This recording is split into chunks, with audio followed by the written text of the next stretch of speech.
Coming to you from the Oddball Podcast Studios in New York City. My name is Vin Forte, and you're listening to Oddball with Vin Forte.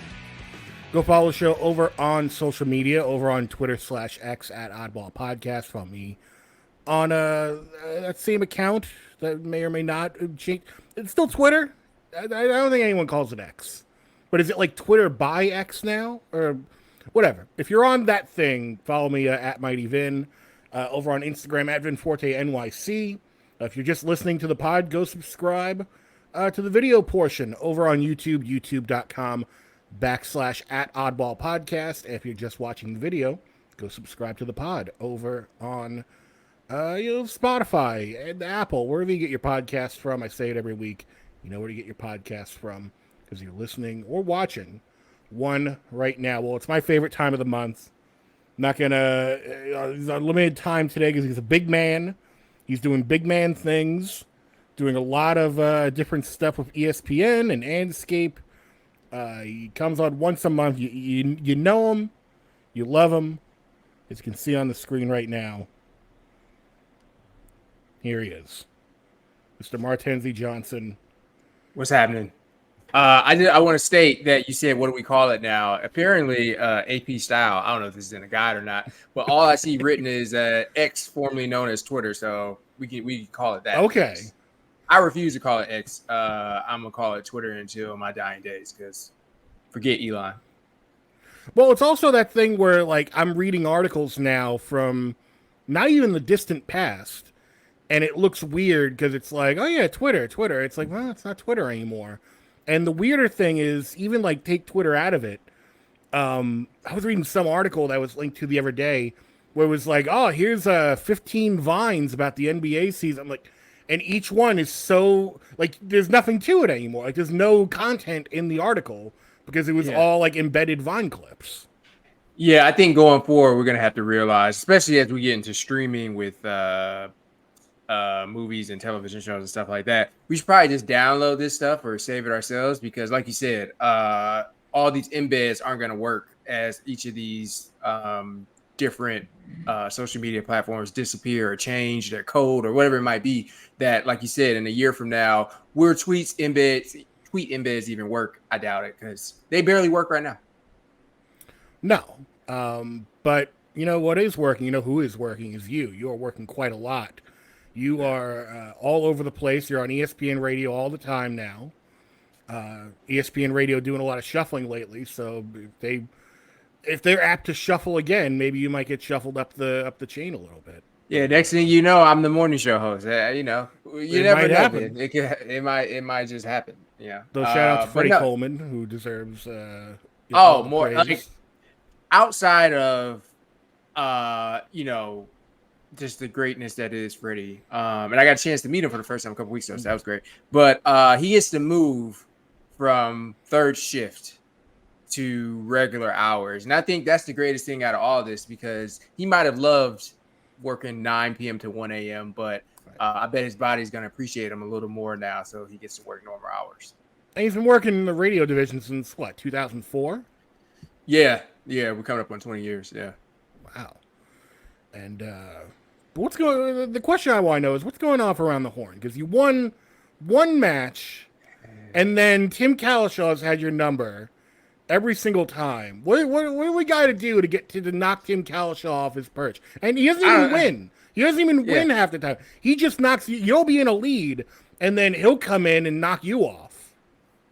I don't know, Ben. Like that's a question to ask the powers at hand, the powers that be, because like you said, we're almost at the third round, and I'm right there, 1 or 2, and then out of nowhere, someone gets me right at the end. It's either him or Harry all the time. I absolutely hate it, and I'm going to complain to HR at some point. But no, I've lost like 6 in a row.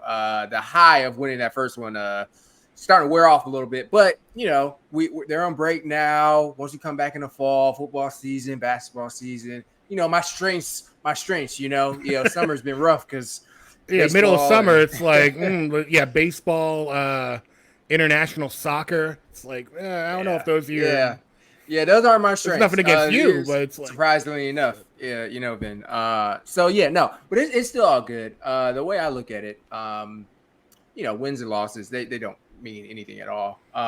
But take advantage of the time that I'm on the screen, which I think I do a good job of. So that's Well, great. they don't But mean yeah, anything at all I got beef. well, well, they don't mean anything at all until the one time you win and you bust out a WWE belt in celebration, Oh, which I I know is have, coming. yeah, I have great plans for the next win, and it will be a wrestling reference. I won't give it away because I don't want to Okay. spoil it, but it will definitely be something WWE related when I finally win again after losing like 6 straight. But I'm good. I'm not bitter about it, as you can tell. Ben. This isn't a sore spot for me, No, as you can tell. But no, not at no, all. yeah, it's all great. That radio's great. I would have never envisioned doing ESPN radio or radio really in any form. So that's been good. We'll talk more about Hall of Fame and stuff like that. But yeah, they keep me busy for sure. But it's good problems to have. So I can't complain. Yeah, and like you said, the first thing we definitely want to get into is the Hall of Fame, the Basketball Yep. Hall of Fame, which you were at this past weekend. First of all, what is that like? Because I always hear like interesting things go on at the Basketball Hall of Fame because it's not just sort of one night. I mean, it is one night, but there's a whole weekend aspect to it. People run in, you're always running into people, legends of the past. Like, what was your experience like at the hall? Oh, well, let me just say, I literally did run into somebody. That person being Ray Allen. He was him and his wife were walking, but he wasn't facing me. But then he turned around the last minute, walking backwards, and we ran into each other, which is Milwaukee stand up. But no, it is. I didn't experience the full thing, but the things that I did do, it's a very unique You got all experience. 30 minutes of Pop speech. Closer to like 45 minutes, but yes, I did get all of Pop's speech, and that was actually pretty shocking, see him tearing up and stuff, because you don't see that from Greg Popovich ever. But people on TV saw that, so that's not really a unique take. But seeing him kind of tear up throughout his speech, and then Becky Hammond mentioned him in her speech, and he teared up for that one too. It was a highly emotionally charged weekend. But it was very unique. You're not covering a game. You're just kind of doing a retrospective on everyone's life and stuff like that. So the photo there, that's at obviously the actual Hall of Fame, but that's not at like the Basketball Hall of Fame in Springfield. It's at a Symphony Hall like down the street that they have every year. And let me tell you something. It might look glamorous up there. It ain't glamorous in the rest of that building. Where they had the media, there was no AC, and it was a very humid, like 85 that What? day. So hot indeed that they were doing a red carpet. It was like, yeah, media can do here, and I was like, I'm not standing outside in this for 30 minutes. Like, absolutely not. You tell me they can't get air conditioning for the hoop hall? There's air conditioning in the hoop hall, just not where we were sitting. Well, sorry, Right. I'm sorry. Let me. Right. This is a different. Right. The ceremony was a different building, but No, even in it's in the that same building, building. It's just okay. yeah. So they had an overflow room, which was for media. Because media's Okay. garbage. They hate us. But Yeah, fake news. in that area, it was hot as hell in there. But luckily there were some available seats. So I just went and sat out where they were doing a ceremony. But it's a real small, like symphony, intimate space. But no, a great experience. But yeah, hot as hell in there. So that was in Springfield. But then they had a press conference the night before. But that was in Connecticut at the Mohegan Sun Casino, which is where the Connecticut Sun play out of the WNBA. So they had that there. I got to do my story on Dwayne Wade from that, asked him about kind of the more off the court stuff that he's done in his career. And that turned into a very good story. He gave me a really detailed answer, almost like 2.5 minutes, 3-minute answer, which is a lot. It's a long time for a press conference. So he made my life easier for that one. But overall, like I said, emotionally charged, seeing all these people like Dwayne Wade, you all saw it. To be in the building for that, felt kind of special. Because, speeches can be dry and all, but I thought everyone did well. Tony Parker apparently is a stand-up comedian. He was probably the funniest one there. Greg Popovich went on long, but he had great stories about his career and stuff like that. Becky was great.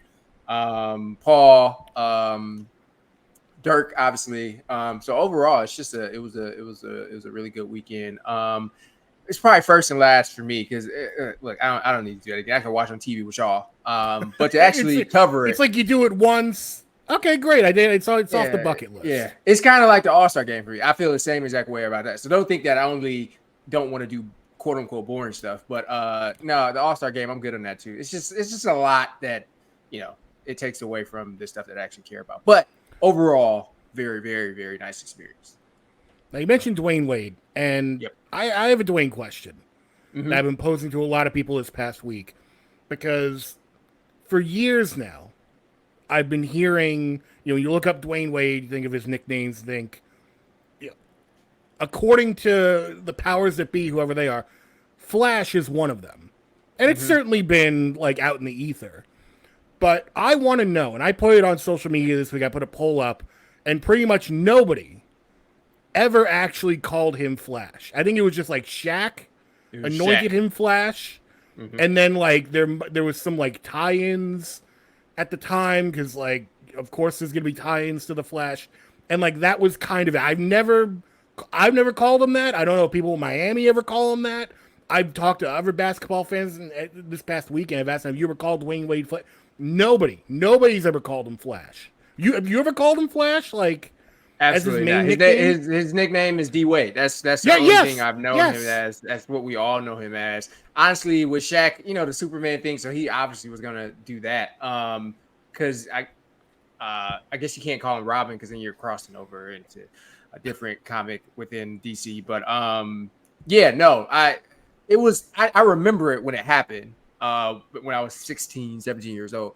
And I thought, whatever, it's unique, whatever. But no, we all as a collective, I think, have decided that D Wade was his nickname. And again, Flash is cool, but it doesn't roll off the tongue the same way that D Wade does. Well, that's like and I don't have a specific example off the top of my head, but if you look on Basketball Resource, look up some of your favorite players, because they always have like the names that they go by, and like obviously for D Wade it'd be D Wade, Flash would be on there. There's always like one or two nicknames way down the line that make no sense, that they were called like once. It's like oh, you look up Vince Carter, it's like, oh, Air Sanity, Vince Sanity, the man who could defy gravity, whatever. But then like down the line it'll be like the Big Rubber Band. It's like, what? Whoever called him that? Like, Mr. Chungus. Like, what are we talking about? The one sticks out that I remember, because I was like, there's no. And apparently people did call him this, but I just wasn't watching Suns or Clippers basketball at the time. But Eric Bledsoe being called Baby LeBron, I don't ever recall that, but apparently that's a thing. I feel like a couple people tried to get that name. Where it's like, yeah, he's Baby Bron. And it's like, I don't know. Why would you want that nickname? Yeah, LeBron also isn't that much older than Eric Bledsoe. I'm almost certain. Yeah. Because LeBron's what, 38? And 38? So Eric Bledsoe is 33. It's not even that big of a difference. But yeah, looking at Tom Brady's TB12, which seems more branding than something people actually called him. Tom Terrific. I've heard that. That's terrible. Touchdown Tom, GOAT, the Pharaoh, Comeback Kid, or Sir. That's what I'm saying. Like, who the hell called him Pharaoh? No, not a single person. Call him Brady. that's Tom Brady, however you want. Like, none of these. No. TB12, again, he probably trademarked. That does not count as a nickname. Yeah. Trash. But yeah. Basketball Reference is full of those, and it's very interesting to see what. I honestly, I think this is like Wikipedia. I think the players are going in there editing that. They're editing their own basketball research. They're juicing the numbers of it. Like some eighth man is there. Like, people call me Baby Goat. Like that's just what they call. Like, they don't call me that. Like, get out of here. Be serious. Like, who was the one? The guy who was on the Knicks, got the huge contract. Jerome James. What do you call himself? Well, people called him Big Snacks because he got overweight. But he got like a huge contract, I believe, under the Isaiah administration, when he was on the Sonics, and they had a really great playoff game where he was, at the time when he was on the Sonics, he was like this like guy on the end of the bench, but then he gets in the game, and when he showed out and they won, he famously like put a garbage bag around himself like a cape because he was like, oh, like they gave me a garbage bag like to clean out my locker, and like now look at me. Yeah, I remember Jerome James from NBA 2K because I don't remember which team I would be playing with, either the Sonics or the Knicks. And like trying to like do like franchise mode or whatever, like turn him into like a reasonable center. And it just never worked. But I do remember Jerome James just from that alone. His actual playing career, I couldn't tell you what he actually did in his life, but I do remember him from 2K. Well, speaking of a James. Mr. James Harden. Look at these men. Yeah. These scoundrels. Yeah. I gotta say, you can set it up, but I gotta say, we all saw this coming, right? This is no shock. This is no shock to any one of us, right? Yeah, people who are shocked at this, it's like, where you been? Living under the rock, apparently, because this is the third time this has happened in 4 years. Like, I don't. There's nothing new to this, though. I will say, this one is very funny. The fat suit and the Rock is out was funny too. Brooklyn, there wasn't much there, but between this and fat suit, this is high. Yeah, because he was in China selling wine, and apparently that wine sold out too. He sold like 10,000 bottles in like 10 seconds, from what I heard. Yeah, because like one person bought it, right? I wouldn't be shocked. I just saw the headline. It's like, one person, bought 10,000 bottles or about $10,000 worth of it. I don't remember which it is. What do I know? Maybe I gotta sell wine in China now. But in any case, this one was different because he came out in a crowd of people at this event and was like, Daryl Morey's a liar. Don't ever trust him. And then he repeated it. And what struck me is the second time he said it, that's when people in the crowd were like, ooh. Like it didn't resonate the first time for them for some reason. Yeah, you're mad or you want to get a point across when no one asks you to repeat yourself, but you're like, here, again, just for the people in the back, in case you didn't hear what I said, Daryl Morey is a fucking liar and don't ever trust this man around you ever. Like he really wanted the audience to understand his hatred. There's so many interesting things about this, but I think just focusing on just him calling him a liar, and Brian Windhorst wrote a story about this because I think we're all understanding why he's saying this, but he can't say why. And I think that's the funny part. Right. But what did Daryl Morey lie about? Because if it's about promising you something that he was not supposed to promise you that will go against like CBA or whatever, then the 76ers got some issues because they already got flagged for that last year. And if you're making illegal promises to possible free agents and stuff like that, that's going to be a big problem for both the 76ers and Daryl Morey. So we all think that's what it is, but of course James isn't going to come out and say that first. I guess he's using that as his leverage, maybe. Right. Well, that brings up an interesting point that I hear now that this has kind of settled down a little bit today, that a lot of people are bringing up, and I think rightfully so. Is Daryl Morey even a good GM? Like when you really look at his career, like, he's been around the league for, like 12, 13 years now in that capacity. But when you look at Houston, all he really did was capitulate everything that James Harden wanted. He never really made you could say he made big moves, like, you'll go get Dwight Howard, go get CP3. But those were all really because of James Harden. It's not like he went out and kept replenishing the well or anything. Yeah. And now, you look at him in Philly, and what has he done? He brought in Doc Rivers, not the greatest move in the world, and then, brought in James Harden, which now has caused all this drama. Yeah. No, I would like the results as far as what they consider a success in the NBA, which is a championship. Obviously, he hasn't gotten that, but he had the foresight that no one else really did for two things. One, just James Harden superstar. You don't go from 6 man in a year to MVP candidate. And that's fair. That's very fair. The fact that he saw that in James, all the kudos in the world. And he saw, doing basic math, that, shooting 3-pointers is the best way to win a game. Now, is the best way to win a championship? Maybe not. But to win an individual game, if you take more 3-pointers than 2-pointers and more 2-pointers than your opponent makes, you're probably going to win. and taking layups and taking away what they consider inefficient shots, which are basically mid-range, which I will contest. Basically every team that has won a championship the last at least That's 10 a great years, and mid-range just shot. as far back as I can go, had at least one player who could had a great mid-range shot. So you do still need it. But regardless, he saw that just success lies in three-pointers and layups and free throws. And so all kudos there. The team that they put together, they didn't win it in 2017, obviously, but for going over 27 on three-pointers in the second half against the Warriors the Warriors in Game 7, they would have beat the Warriors the first year that they had Kevin Durant. So he's a pretty decent GM, though I will say his faults lie in, and that's typical of really anyone of that kind of Silicon Valley analytical mind. We were just talking about Twitter.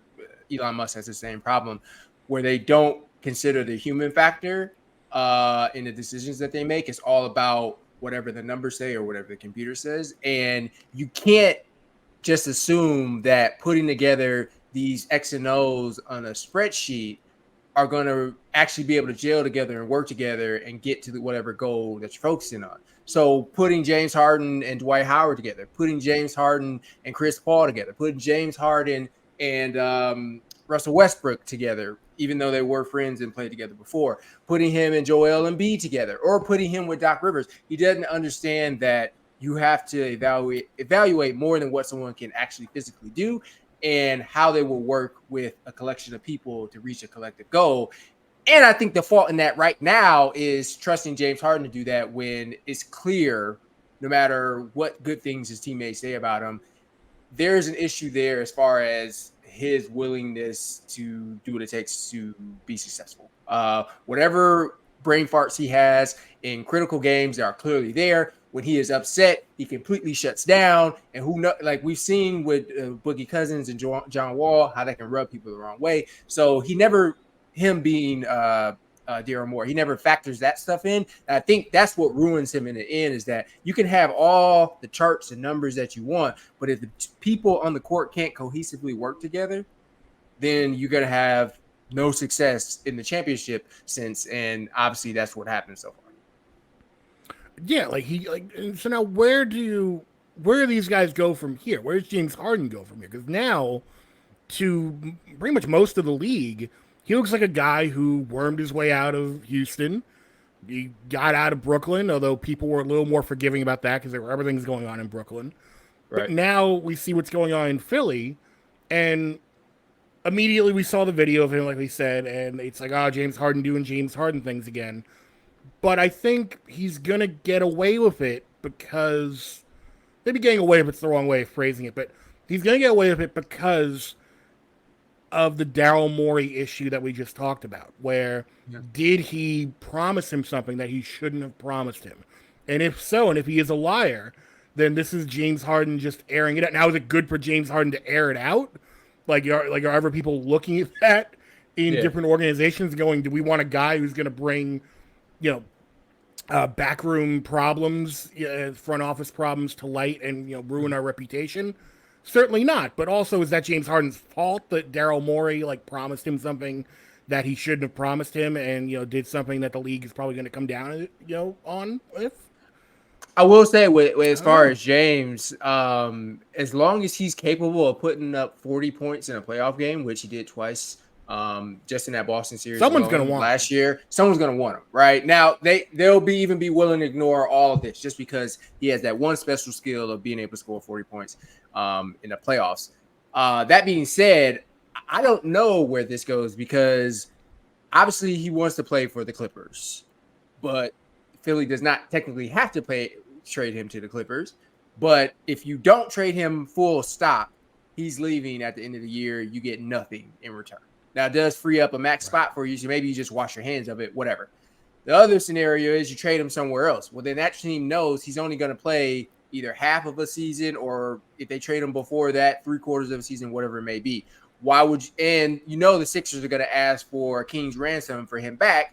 Why would a team give up all that when they know James Harden does not want to play for my team? And we have 3 examples for the past 4 years of what James Harden is willing to do if he does not want to play for your team. So you kind of stuck there. Or you can actually And trade him to the Clippers, but you're not going to get Paul George back. You're right, obviously what are not you going going to to get get back? Kawhi Leonard back. What are you going to get back to make the 76ers a title contender for the 2023 season or 2023-2024 season? And you can't do that without Paul George or Kawhi Leonard. So No, they just have they're the bad losers off. options, and they have work. They have to go for the option that's the least worst. Yeah. Because even if they let him walk and just go, okay, we're going to wash our hands of this. Now you got to think about how does that help Joel Embiid, who's probably watching this whole thing, writhing in anger once again that the 76ers are making him basically just stew in his own juices for a while he's sort of wasting away his prime in their organization. So they let James Harden walk. Okay, that's going to free up a lot of money for them. But that's also, a season that they have to wait for that.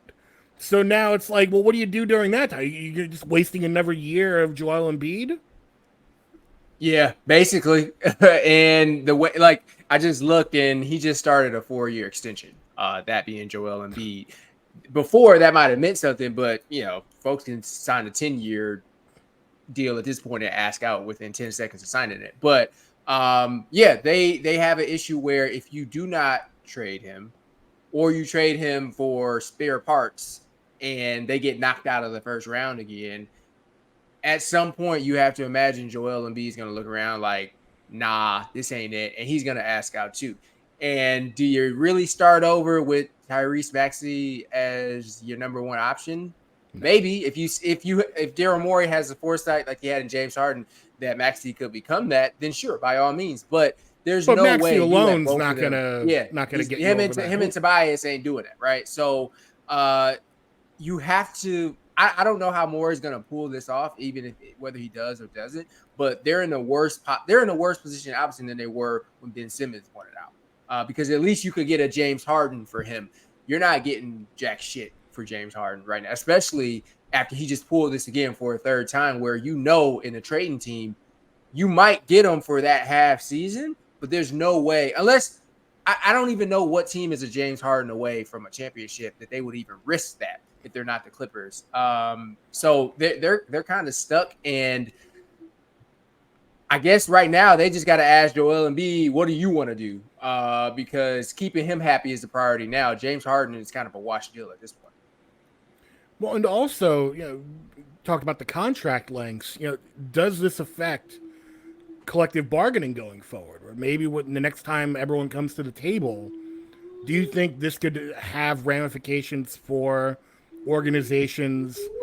Maybe not putting things in the CBA, but something where organizations at the very least are more wary about giving out long-term contracts, and maybe there's like a new precedent set for 2 to 3 year contracts instead of like 4 to 6 year contracts. I think they already trying that. From my understanding, Harden risks $300,000 a game that he misses. That's really the only solution they have to prevent this from happening.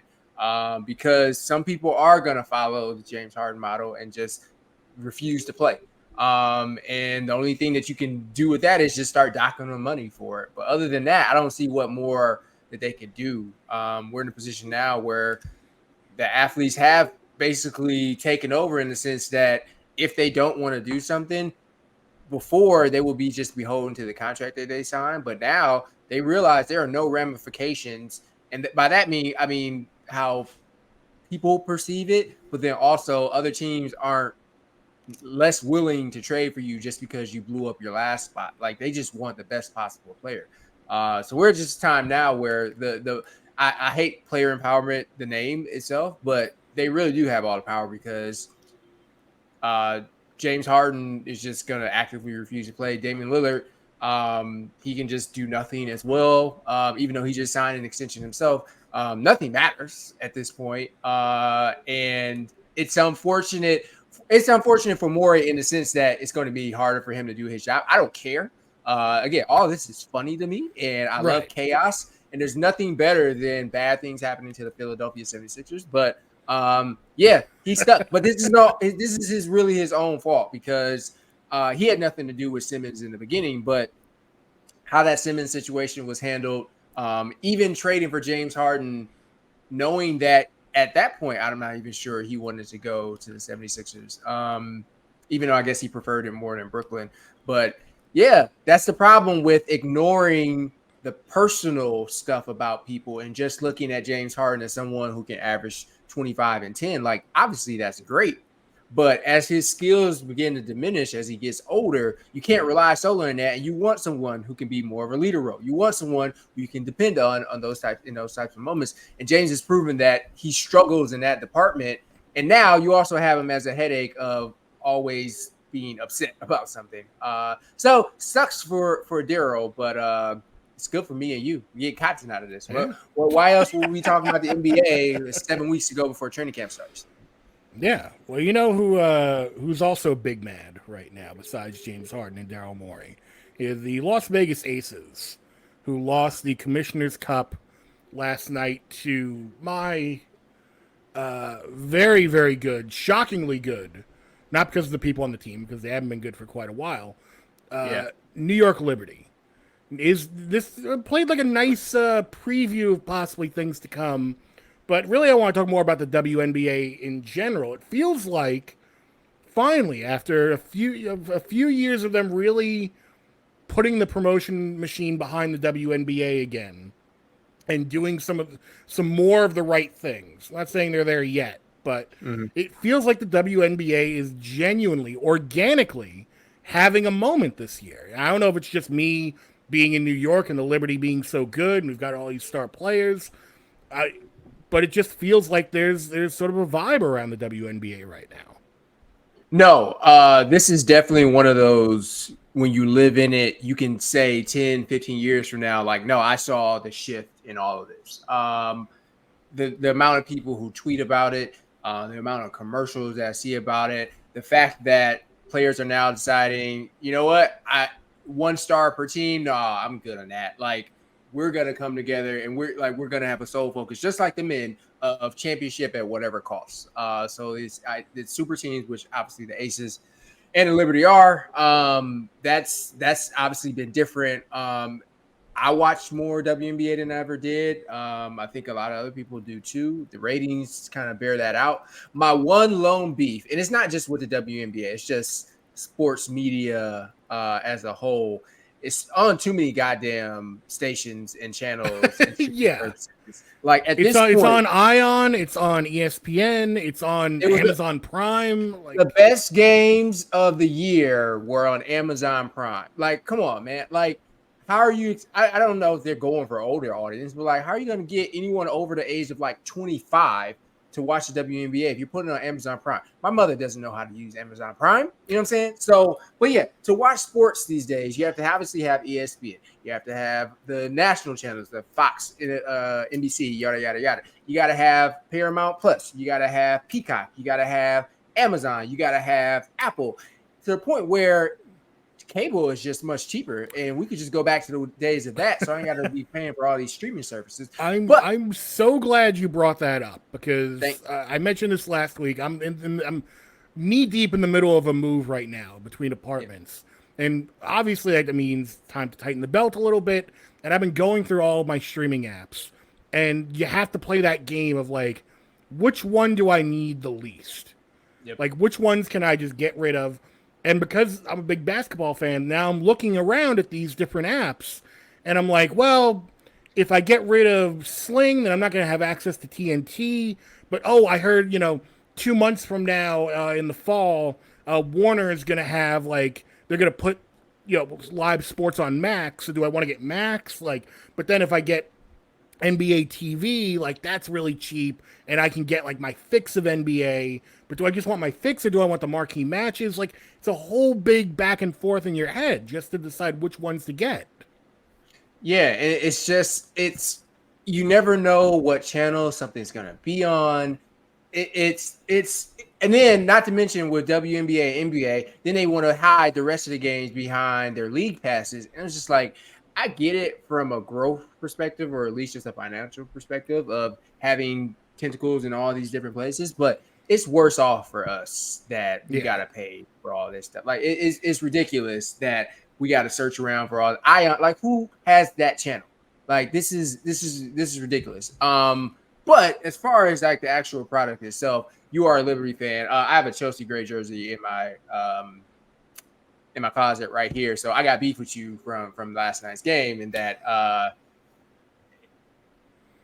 if I know it's just 2 games, but watching that one last night, then it looked like the Aces looked like a team. It wasn't just, oh, we're missing shots, which obviously they did, wide open shots most of the time.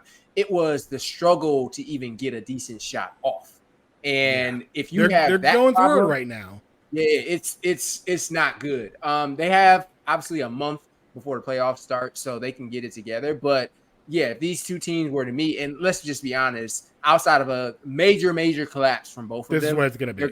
This is what it's gonna be. If they don't tighten that up between now and then, like they can get swept. Like that's how they had them.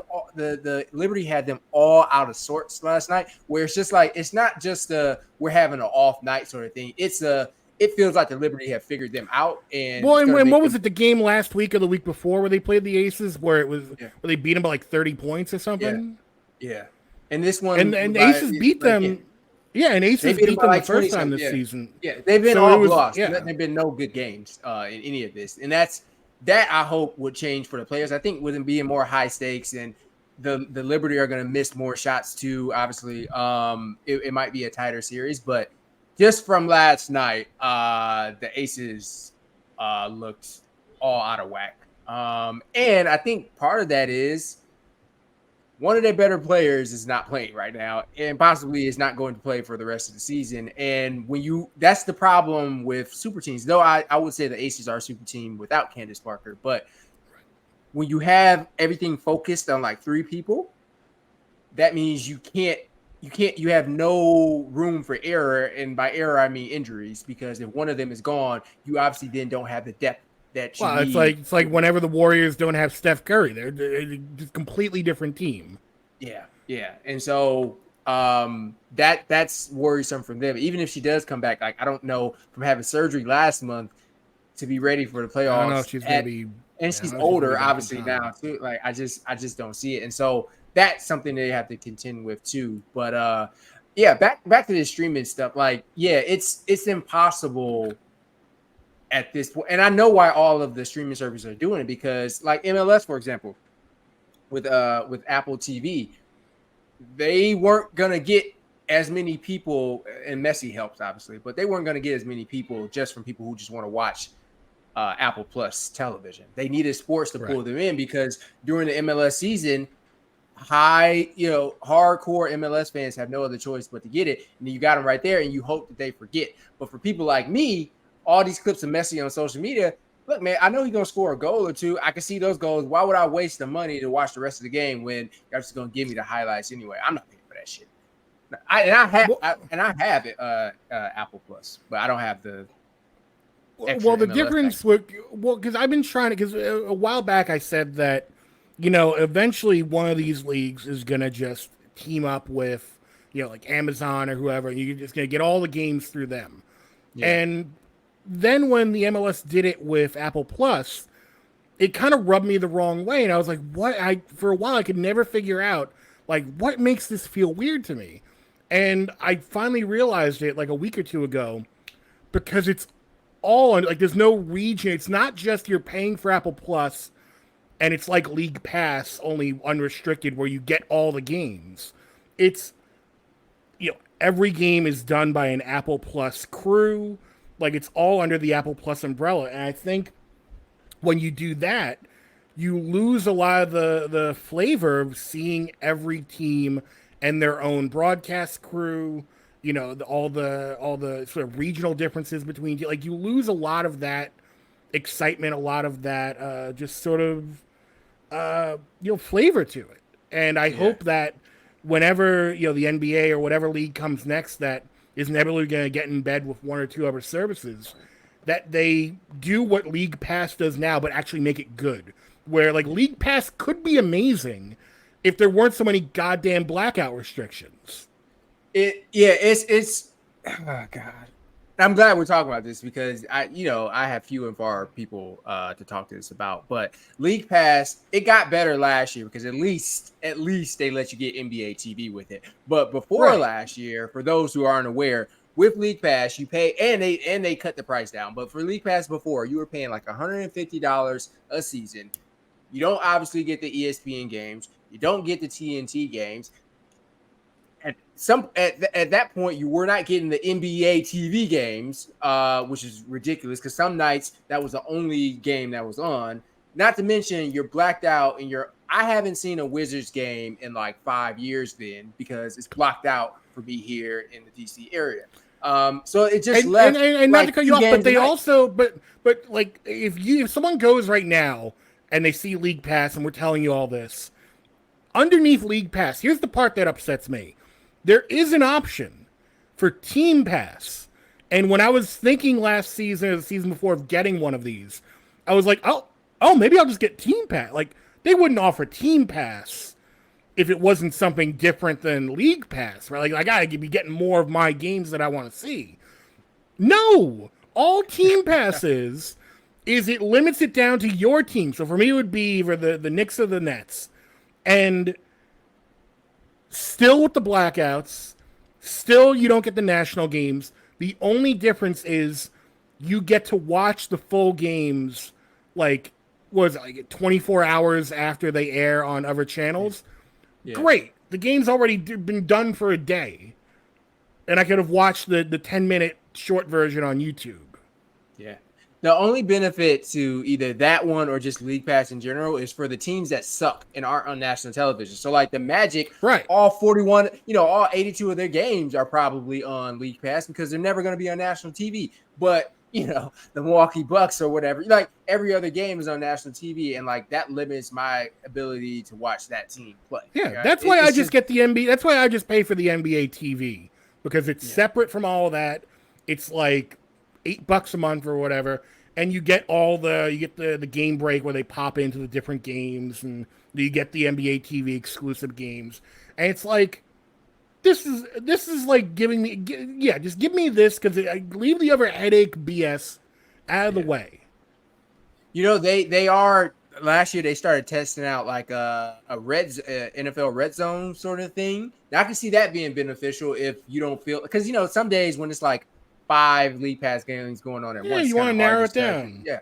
So you can at least they'll either pop in for the games like they do on Red Zone. So at least that's something. But yeah, before I had all the beef for League Pass up until this year. They did a much better job this year. They dropped the price. And they added NBA TV, which I thought was great. But even the NBA, you're hearing about trying to go with NBC and maybe even get into a streamer too. And it's like, come on, man. Like it's bad enough having to choose between the 4 channels that you want us to watch it on now and then to add in a 5th or 6th. Like that just goes to benefit y'all. I don't see how that benefits the audience. I can't wait for the day that they decide to go the WWE route, even though they still have, NBC Universal and Fox or whatever, but they just do it themselves through, their streaming service rather than taking it out a pay-per-view or something like that. So I can't wait for that, even though you have your reservations about it, but put it all in one place, man. Like, why I got to jump through 5 channels just to watch one sport? That just doesn't make any sense. Yeah. Or put it all on ESPN. Yeah. Well, that's ultimately like cap it at 2. Like, okay, you got the games on ESPN, you got the games on TNT. Great. You got Friday night games on ESPN. I know Tuesday and Thursdays are on TNT. I can live with that. But again, like the worst is baseball. Baseball absolutely needs to get their shit together because with baseball, it's even worse because they've got like one game. You've got the regional networks. Then you've got like the local over-the-air networks that have some games that the regional networks don't. And then outside of that, like the Yankees have a deal with Prime. So like for whatever, just certain Yankee games on Prime. Then like Peacock has a Sunday morning game, which is like a new weird thing that they've been doing, like 10:30, 11 on a Sunday. And then like Apple Plus gets a Friday night game. Fox gets some games. ESPN gets some games. It's way too much. It's like 6-7 different services just to follow a baseball team. Yeah. Yeah, like the I guess that's the headache in trying to take what was regional and making it a national thing is that you got to kind of spread it out. But yeah, like you said, after a while, if every time I have to check to see a game I want to watch, but I have to see what channel it's on rather than knowing off the top of my head, where it's either going to be this one or that one. Now you got 5 or 6 different ones. After a while, people like me are going to be like, all right, well, forget it. I just watch something else because I'm not going through the headache of trying to Yeah. find where the game is, when before you just had 2-3 options at the most, and now they're just getting greedy. Like that's the extent of Yeah. it. They're just getting greedy. And as we move further and further into kind of a streaming only society, it can be good if if one league just decides whatever, we'll just do it all ourselves. Great, right? But the other risk that we have is like what we just seen with all streaming is like cutting costs and trying to cut corners and doing what's in the best interest of the company rather than the paying customers. It's Which just is going to wild continue to be because with a lot of these streaming services, especially, it's like, no, we want to give you our money. Like, this is not a yeah. case where like, oh, we're holding back and you need to finagle the money out of our pockets. No, like we want you to have a good service, and like I want to give you a reasonable amount of money to watch the games I want to watch. Like, don't make this hard. Yeah, and that's what they. It's like that's their number one goal is just make everything difficult for people when it could just be so easy. Like just get your 2 television partners, and even like streaming. I understand it. Like if the NFL went to Apple Plus, I'd be willing to pay for it. The NBA went, I'd Yeah. be willing to pay for it. I'm just not willing to pay for MLS, which is fine, right? But like some people are. But that brings me to another thing. The NFL and Sunday Ticket, which was bad enough when it was DirecTV, but now $450. That's insane. With the same blackout restrictions that the NBA and WNBA league passed. Like, come on, man! Like, you would think that the price would have got at least an introductory price this season. It was like, no, $450. And I never understood why it was just so much to begin with. Like, I get it, you're getting the whole season, whatever. But like you said, you still got the blackout restrictions, which, okay, when it comes to the NFL, they do have to play the games over free TV. Yeah. But you know what? In 2023, I don't get over-the-air TV. Yeah. Like, if you live in certain areas, like, it's all digital. Like, if you have a digital antenna that can't get good reception, yeah, you're screwed. Like you would need a streaming service. Not to mention you got less games to choose from. So like before it was obviously Sunday and Monday, right? And the rest of the game, well, the Sunday CBS, Sunday Fox, Sunday Night Football, and then Monday Night Football. That's all you had. So there's 4 windows that Sunday Ticket couldn't touch. Now you're adding in the Thursday game, right? And then all these other additional games. So you're getting less bang for your buck. The price just keeps going up. Like it makes no sense. Like something tells me they're going to start encroaching on Fridays or Saturdays at some point. And I'm talking Saturdays before college football ends. Like they're just going to keep pushing because like who's going to stop them? They took Christmas away from the NBA already. Now they're going Black Friday. Like the greed is insane to the point where is this making it better for people like you and I to consume the sport? And I argue it is not, because all you continue to do is charge me more for essentially a worse product. And yeah. I don't know if it seems so short-sighted, which a lot of I think financial decisions are. But the NFL, they make billions of dollars, so they don't see it that way. But well, they're gonna get the message real quick. If nobody jumps on the streaming package, this $4.99 streaming package, and just settles on, you know what, I'm sitting this one out. Yeah. The only people that works for is like transplants, really. Like, I want to be able, like me living in DC, I want to be able to watch my hometown San Francisco 49ers play. Like that benefits me for that. But like other than that, why would, if I have no reason to watch any other team than what's ever on national television, which is not to mention Red Zone. Like I prefer watching Red Zone. All last season I watched Red Zone throughout until we got to Sunday Night Football. So other than those people, like who is this for?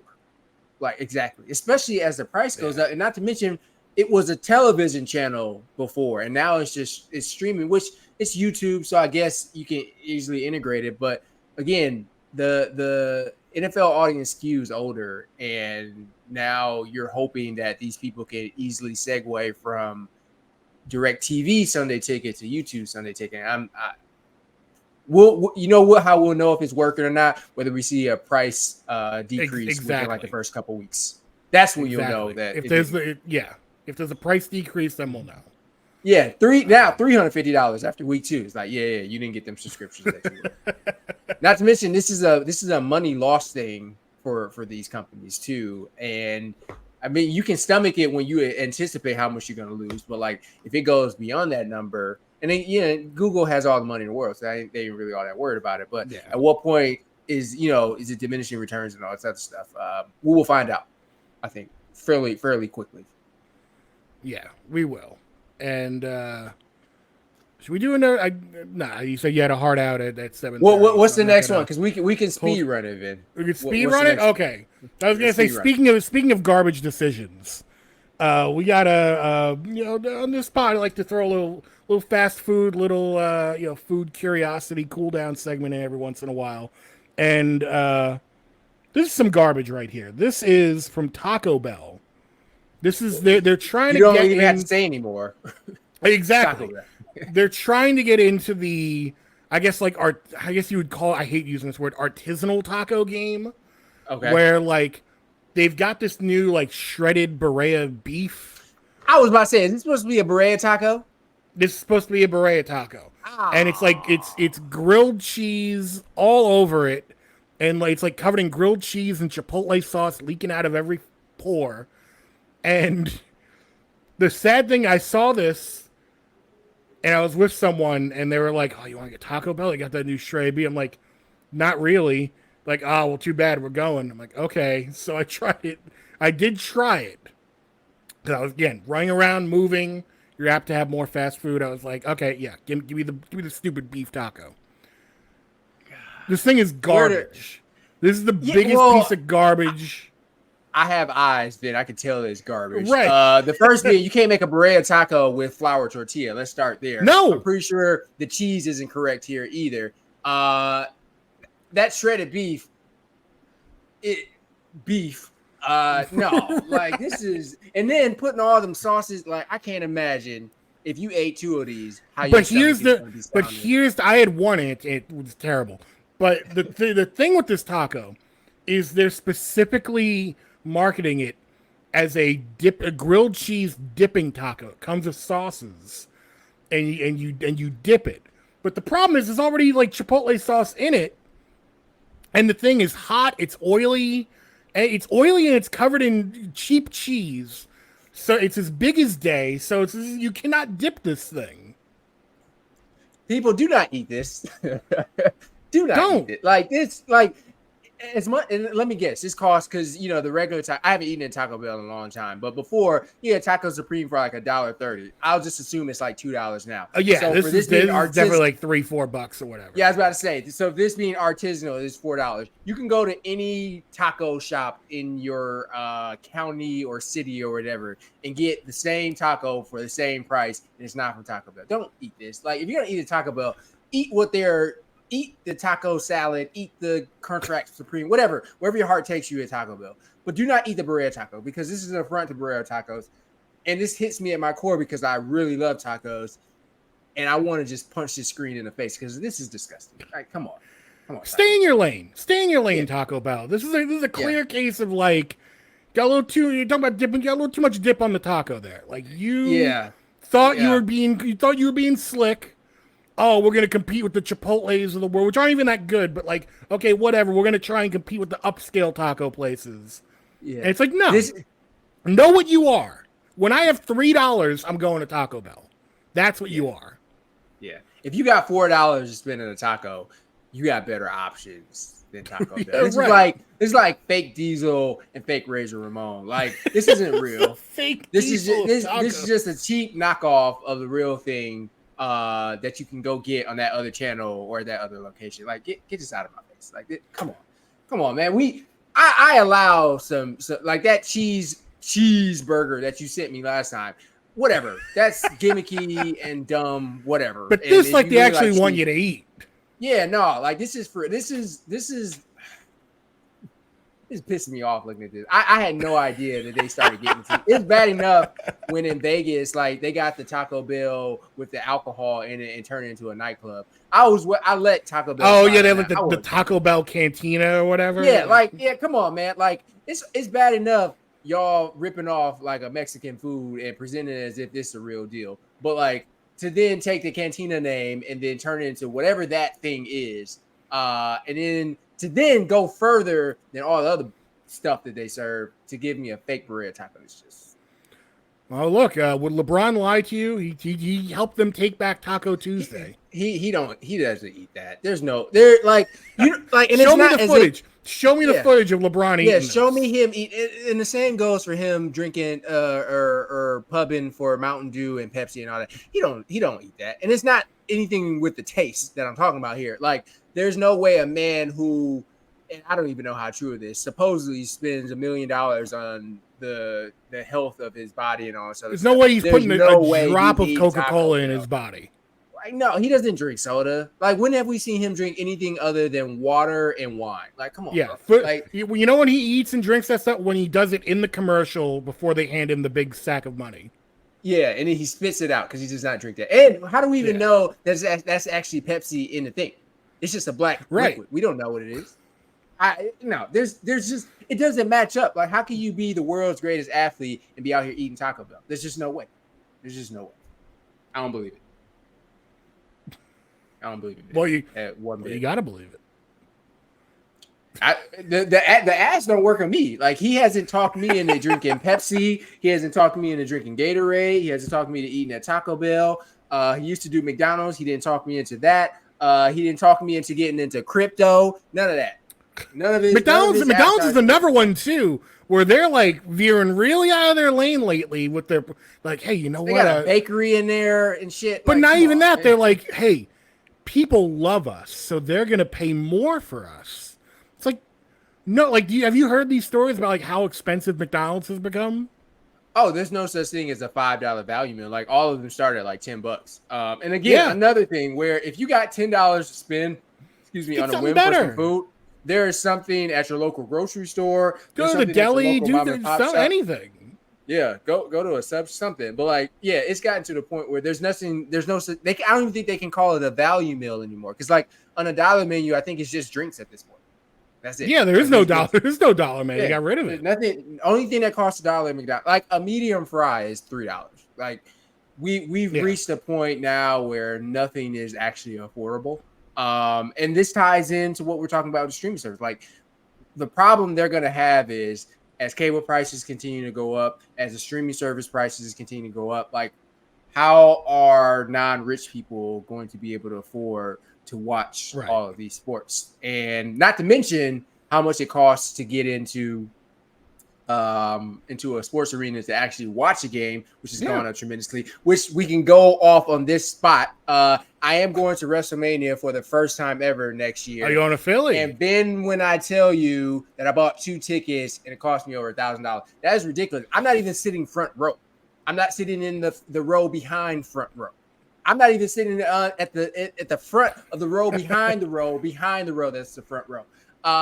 This is probably gonna be the first and last one because these tickets are absolutely fucking ridiculous. Not to mention the hotel prices, which have been jacked up as well. But yeah, sometimes going to the live event is overrated. Like I remember, I will probably never go to a pro football game ever again. I went to one in high school with my dad. He got tickets from someone, and he was like, "Yeah, you want to go to a Jet game?" Like, yeah, we've never been to a Jet game, so we go.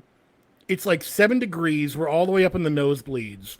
We had to keep sitting down and standing back up every 5 seconds because you sit down, then the cold would come in and like your legs would get frozen. You'd stand up, then the wind's hitting your legs and you get frozen again. You got to sit down. We left at halftime and we're just like, screw this.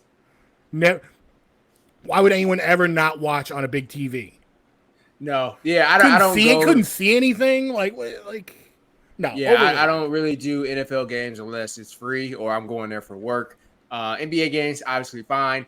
Yeah. My holdout for WrestleMania has been, I want to go somewhere where there's a roof. Obviously, Philly doesn't, but it's only an hour away from me, so I figured I'd go. I wanted to go to Hollywood last year, but then, of course, I was procrastinating all year long. And then finally, when I wanted to buy some, they were sold out, so I didn't go. But, I don't necessarily want to sit outside for this, especially with global warming. It might be a fucking snowstorm in the middle of April next year, or rain or something, and you got to be sitting out there for 4 to 5 hours. But when you get a chance, when WrestleMania is in your back door, you take it. So I took it, and I'm going to enjoy the hell out of myself. But the point being that y'all charge it way, way too much, especially when you got more tickets to sell than you were when you were putting this in NBA arenas. Yeah. Then you split it up into 2 nights, and yet somehow tickets are more expensive than they've ever been. That just makes absolutely no sense.